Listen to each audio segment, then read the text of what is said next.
પક્ષીઓનો કલરવ તો આપણે સીધા મંદિરે જઈએ। મંદિર તો માતાજીના દર્શન કરી અને ગાઈસ તો વેલકમ માય યુટ્યુબ ચેનલ ને આજે નવા વ્લોગમાં તમારું સ્વાગત છે બધી બને રહેજો। આજનો સરસ મજાનો નજારો જોવાનું બિલકુલ ના ભૂલતા। મારી ચેનલમાં નવા હોય તો લાઈક શેર સબસ્ક્રાઈબ અને બેલ આઇકન બટન દબાવવાનું ભૂલતા નહીં અને વિડીયોને છે બધી જોજો। તો મળીએ, જય માતાજી।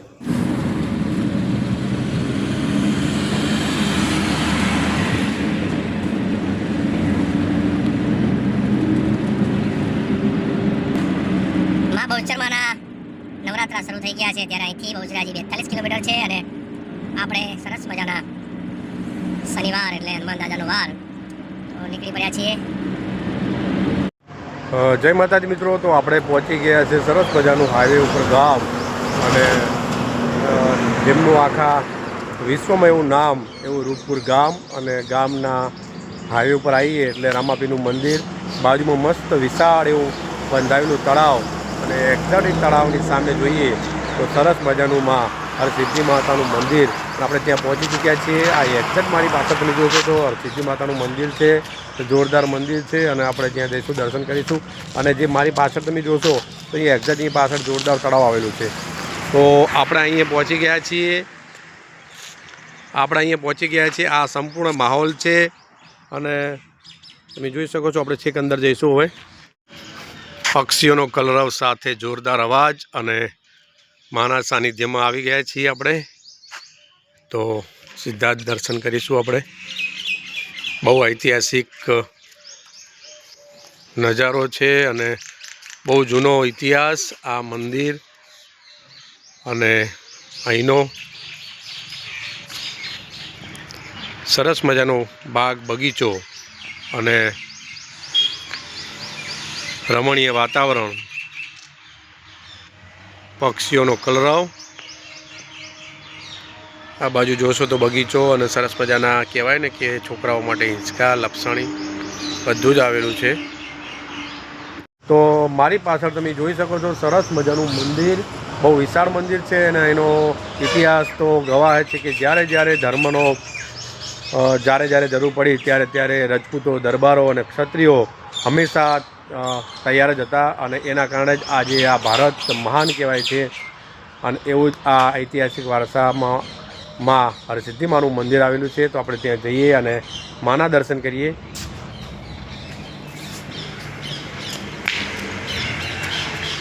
રાત્રે આવો તો જોરદાર અહીંયા સરસ મજાનું લાઇટિંગ હોય છે અને ફુવારા પણ હોય છે।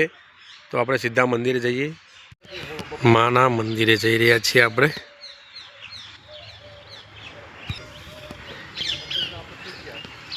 વિશાળ મંદિર અને મંદિરના પરિસરમાં આપણે આવી ચૂક્યા છીએ। તો માના દર્શન કરી લઈએ। સરસ મજાની માની હવનકુંડી, જય મા હરસિદ્ધિ માં।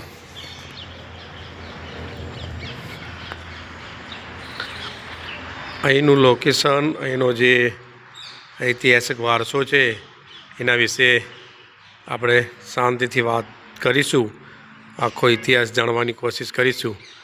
અહીંયા બહુ જૂનું એટલે કહેવાય ને કે વૃક્ષ રાયણ પણ છે, બહુ ઐતિહાસિક અને વર્ષો જૂની અહીંયા ઊભી છે અને સરસ મજાનો બાગ બગીચો, વિશાળ પરિસર અને માના સાનિધ્યમાં આવો એટલે જોરદાર વાતાવરણ। તો માના દર્શન કરી લઈએ।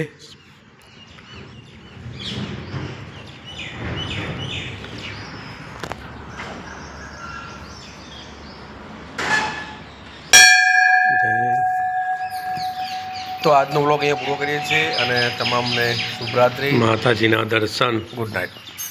વિશાળ માતાજીની મૂર્તિ, પ્રતિમા, જય મા હરસિદ્ધિમાં। સૌનું સારું કરજો, સૌનું કલ્યાણ કરજો અને આ જગતનું સારું થાય એવા માં તમારા ચરણોમાં શીશ ઝુકાવીને નમન અને વંદન કરું છું માં।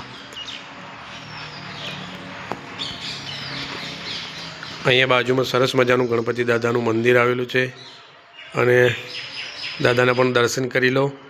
અને એમની સામે જ પવનપુત્ર પવનસુત હનુમાન દાદા, એમના પણ દર્શન કરી લીધા આપણે. તો માતાજીના દર્શન કરી અને પાછળનો જે નજારો છે તમને બતાવવાની કોશિશ કરું.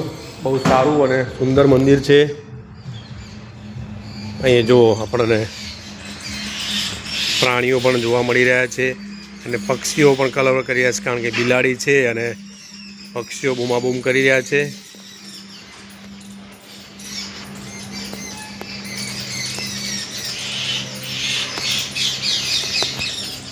તો સરસ મજાનું મંદિર છે. માતાજીના દર્શન કર્યા છે અને અહીંયા તમે જોઈ શકો છો સારું એવું વિશાળ મંદિર. અને આ પગથિયા જે જાય છે ત્યાં જૂનું મંદિર છે અને આપણે ત્યાં પણ જઈશું, તેમના પણ દર્શન કરાવું. સરસ મજાનું વિશાળ કેમ્પસ. તો ઇતિહાસ બહુ જૂનો અને જાણીતો છે. તો માના સાનિધ્યમાં આપણે આવ્યા. હવે આપણે નીચે જઈએ અને ત્યાં પણ દર્શન કરીએ મંદિર. અને એ મંદિર આગળ આપણે આવી ચૂક્યા છીએ અને મારી એક્ઝેક્ટ સામે તમે જોશો તો માતાજીની હવનકુંડી છે. તો આ છે માતાજીની હવનકુંડી. વિશાળ પરિસરની અંદર તમે જોઈ શકો છો,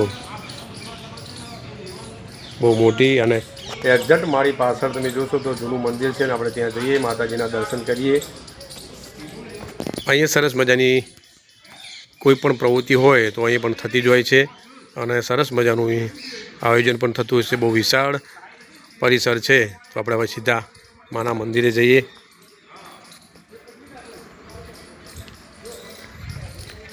આ બહુ જૂનું મંદિર છે અને આપણે અત્યારે જે દર્શન કરીને આવ્યા એ નવીન બાંધકામ થયેલું મંદિર છે.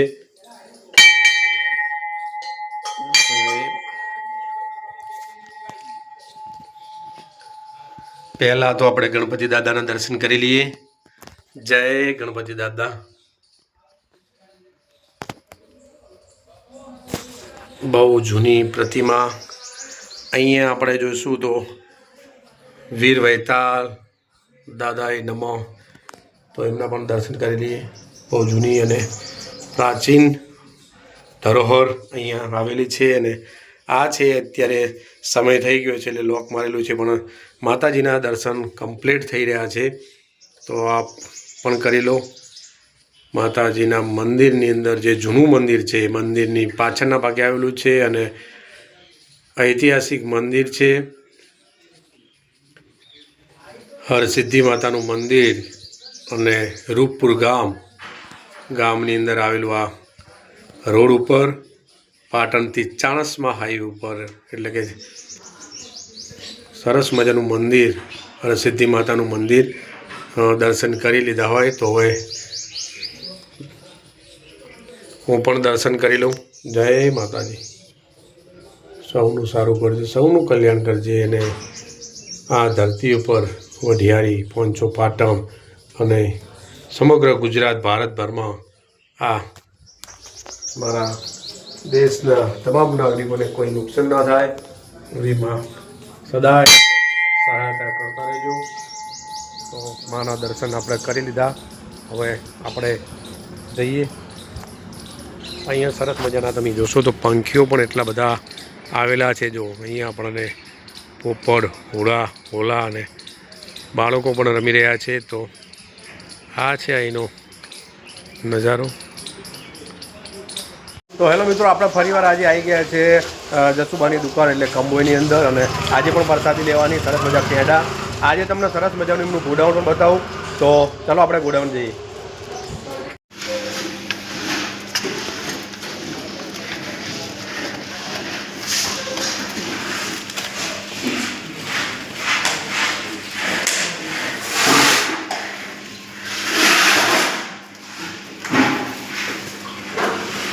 હેલો મિત્રો, તો આપણે આવી ગયા છે સરસ મજાનું મંદિર કહેવાય, ચેહરમાનું અને ગોગા મહારાજનું મંદિર એટલે કંબોઈ. તો આપણે આવી પહોંચ્યા છીએ કંબોઈની ધરતી ઉપર. અને અહીંયા જે ઇતિહાસ છે એનો જેટલો બી તમને કહું એટલો ઓછો પડે. જેટલું જાણું છું એટલું બતાવું, પૂરેપૂરું તમને જણાવવાની કોશિશ કરું. કહેવાય કે જ્યારે ધર્મની અંદર રક્ષા કાજે રજપૂતો, ક્ષત્રિયો અને જે દરબારો હતા તેમનું કંઈક અલગ જ મહત્ત્વ રહેલું છે. તો આપણે એવા જ અહીંયા આવી ચૂક્યા છીએ અને અહીંયા જોઈશું તો સરસ મજાનું પહેલાં તમે જોશો તો મસ્ત પંખી ઘર છે, આજુબાજુ સરસ મજાના બોકડા અને ઇતિહાસ તમે જોઈ શકો છો કે અહીં શૂરવીર સોલંકીનો ઇતિહાસ છે।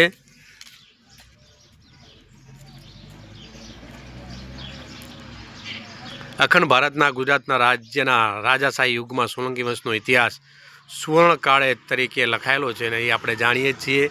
તો આ સરસ મજાનો ઇતિહાસ અહીં તમે જોશો, જેમના દ્વારા આ સરસ મજાના જે 5 પાડિયા છે અને પવિત્ર જગ્યા એનું સરસ મજાનું નવનિર્માણ કર્યું છે અને આપણે હવે સીધા અંદર જવાની કોશિશ કરીશું। તો આપણે પહોંચી ગયા છીએ। પહેલાં તો એમના ચરણોમાં શીશ ઝુકાવીએ અને દર્શન કરીએ। આ જે 5 પાડિયાનું મહત્ત્વ, એની ગૌરવગાથા અને એમનો ઇતિહાસ આખું ગામ અને આખું નગર જાણે છે એવો આ ઇતિહાસ છે। અહીંયા તમે જોશો પાછળ તો સરસ મજાનો કહેવાય છે ને કે યદા યદા હિ ધર્મસ્ય ગ્લાનિ ભવતિ ભારત અભ્યુત્થાનમ અધર્મસ્ય તદાત્મન સુદાત્મ્યમ। જ્યારે જ્યારે ધર્મનો નાશ કરવા માટે જ્યારે લોકો આવતા ત્યારે ભગવાન ખુદ અહીંયા અવતાર ધરીને આવતા। ગીતામાં પણ લખેલું છે, શ્રીમદ ભગવદ્ ગીતાની અંદર। તો આ એ જ પાડિયા છે અને આ પાડિયાનો ઇતિહાસ કે આપણા મુખે તો શું કહેવાય, તેમ છતાં જેટલું જાણું છું એટલું તમને કહેવાની કોશિશ કરું કે જ્યારે ભારત અને ભારતનો સનાતન ધર્મ અને એમાંય જ્યારે ધર્મનો નાશ થતો હોય અને વિનાશ થવાનો કોઈ કોશિશ કરે, વિનાશ કરવાની પણ કોઈ કોશિશ કરે, ત્યારે આ જ ભારતના ધર્મપ્રેમી અને કહેવાય ને કે વીર સપૂતો દરબારો, રજપૂતો અને ક્ષત્રિયો દ્વારા સરસ મજાનો ઇતિહાસ આપણને જોવા મળી રહ્યો છે। જેમને પોતાના બલિદાન, પોતાની જાન અને પોતાના પ્રાણની પરવા કર્યા વગર હર હંમેશ માતાઓ, બહેનો, દીકરીઓ અને ગૌ માતાની રક્ષા કાજે પોતે પોતાની જાન અને બલિદાન અને પોતાને પ્રાણ આપેલા છે। આ એવો જ ઇતિહાસ લખેલો છે। તો તમે પણ સરસ મજાનો આ ઇતિહાસ, અહીંથી નીકળો તો દેલમાલ જતા રસ્તામાં કંબોઈ આવે અને કંબોઈ એટલે બહુ જૂનું અને જાણીતું નગર। અહીંયા સરસ મજાનો ઇતિહાસ અને 5 પાડિયાનો લખેલો છે। તો મિત્રો જોયું કે આપણે અહીંયા આવ્યા અને જેટલી ખબર હતી એટલી તમને બતાવવાની કોશિશ કરી, પણ તમે આવો તો 100% રસ્તા ઉપર આવેલું આ છે 5 પાડિયાનું મંદિર। અને આ બાજુ જોશો તો જાય છે હાઈવે બાજુ, કંબોઈ બાજુ, અને અહીંથી તમે આ સાઈડ જશો તો આ બાજુ રસ્તો સીધો જાય છે દેલમાલ। તો મિત્રો આપણે તમે જોયું કે સરસ મજાનું સરસ મજાનું રૂડું રૂપાળું એવું કંબોઈ ગામ, અને કંબોઈ ગામનો ઇતિહાસ બહુ વર્ષો જૂનો ઇતિહાસ છે। અને અહીંયા સોલંકી યુગના રજપૂતો, દરબાર અને વાઘેલા તેમજ અહીંના ક્ષત્રિયો અહીંયા વસેલા છે। અને આ જ ગામની અંદર આ 5 પાડિયા આપણે જોયા, તેમનું મહત્ત્વ અલગ અલગ 5 પાડિયા છે અને એમનું કંઈક વિશેષ મહત્ત્વ છે। મને જેટલી ખબર પડી એટલી તમને બતાવવાની કોશિશ કરી। અને તો મિત્રો તમે જોયું કે સરસ મજાનો જે આ ઇતિહાસ છે સોલંકી યુગ અને સોલંકી શૂરવીર સોલંકી કહેવાય એવા પાટણના પનોતા પુત્ર, અને જ્યારે ધર્મનો કાજે માટે હંમેશ આ દરબાર રજપૂતો ઊભા હોય ત્યારે આપણા ભારતનો કોઈ વાડ પણ વાંકો ના કરી શકે એવો સુવર્ણ અક્ષરે લખાયેલો ઇતિહાસ છે। અને આ ઇતિહાસના પાના ઉપર આપણે જ્યારે અહીં કંબોઈથી નીકળવાનું થયું તો અહીંયા સરસ મજાના 5 પાડિયા જોયા અને જાણ્યા। એનો બાકીનો ઇતિહાસ તમને પૂરેપૂરો બતાવવાની કોશિશ કરીશ નેક્સ્ટ વિડીયોમાં। તો આપણે આગળ જઈશું ને આગળનો નજારો બતાવું। આપણે આવી ગયા છીએ દેલમાની અંદર, અને દેલમાની અંદર સરસ મજાનો મેળો ભરાવાનો 7મના દિવસે, અને મા લીમજામાનું મંદિર અને આખો જે ચોક છે તે બહુ પબ્લિક આવવાની છે। અને તમે જોઈ શકો છો અહીંયા સરસ મજાની બાળકો પણ આવી ગયા છે. અહીંયા તમામ જે જગ્યા છે તે તમને જોર શોરથી અહીંયા કિકિયારો સાથે અહીંયા મંદિર અહીંયા સામે તમે જોઈ શકો છો. અહીંયા જે ગેટ દેખાય છે લીમજામાનું મંદિર છે અને ત્યાંથી લીમજામાની પલ્લીમાનું મંદિર છે અને ત્યાંથી પલ્લી ભરાઈ અને આખો રથ નીકળશે સાંજના 4 થી 4:30 5 વાગ્યાની અંદર. અને આખો જે નજારો છે જોવાલાયક હોય છે અને બાળકો પણ અહીંયા તમે જોઈ શકો છો એનો આનંદ લેવા માટે અહીંયા મેળાના ભાગરૂપે જે તૈયારીઓ થઈ રહી છે તેના માટે આવી ગયા છે છોકરાઓ. આજે શનિવાર છે અને રજા છે. અને આ બાજુ તમે જોશો તો હનુમાન દાદાનું મંદિર જ્યાં લોકોનો મેળો અને પોતાની બધા માનતા કરવા આવવાના છે. અહીંયા જો તમે જોઈ શકો છો તો સરસ મજાનો આખો જે ચાચર ચોક છે અને નવો રસ્તો બનાવેલો છે. તો સંપૂર્ણ નજારો જોવાનું ભૂલતા નહીં ને સાતમના દિવસે જ અવશ્ય વધારજો. દેલમાં ગામ છે અને અહીંથી તમે જોશો ગામની અંદર પ્રવેશ દ્વાર છે. તો મિત્રો આવો તો ચોક્કસ અહીંયા મેળાની અંદર લાભ લેવા આવજો અને સંપૂર્ણ મજા તમે લેવાની બિલકુલ ના ભૂલતા. હનુમાન દાદાના દર્શન થવા મળશે, પલ્લી માતાના દર્શન થશે, સાથે સાથે લીમજામાના પણ દર્શન થશે. અને કહેવાય છે ને કે તમે અહીંયા દર્શન માતાજીના અને દાદાના દર્શન ના કર્યા તો કંઈ જ નહીં. અહીંયા તમે જોઈ શકો છો નાના બાળકો આજે શનિવારની રજા હોવાના કારણે પોતે પણ એક આનંદ લેવા માટે આવી ચૂક્યા છે અને એનો સંપૂર્ણ નજારો આપણે જોઈ રહ્યા છીએ. આ બાળકો પણ મેળામાં પધારવાના છે તો તમે પણ પધારજો. તો મિત્રો બને રહેજો, મળીએ, આગળનો નજારો બતાવું. જય માતાજી. અત્યારે આવી ચૂક્યા છીએ. હનુમાન દાદાનું મંદિર છે, બહુ વિશાળ મંદિર છે અને બહુ સાતમના દિવસે ચૈત્ર મહિનાનો સાતમ એટલે કે 3 થી 4 દિવસ બાકી છે અને અહીંયા બહુ વિશાળ મેળો ભરાય છે. અહીંયા બાધા હોય, જે લોકોની માનતા હોય, વડા હોય અને મરીદો હોય, જેના ઘેર પુત્રી કે પુત્રનો જન્મ થયો હોય ત્યારે એની બાધા પૂરું કરવામાં આવતી હોય છે. તો આ મંદિરે અહીંયા સરસ મજાનું મંદિર છે અને અહીંયા બહુ પબ્લિક આવવાની છે. તો તમે પણ આવજો દર્શન કરવા.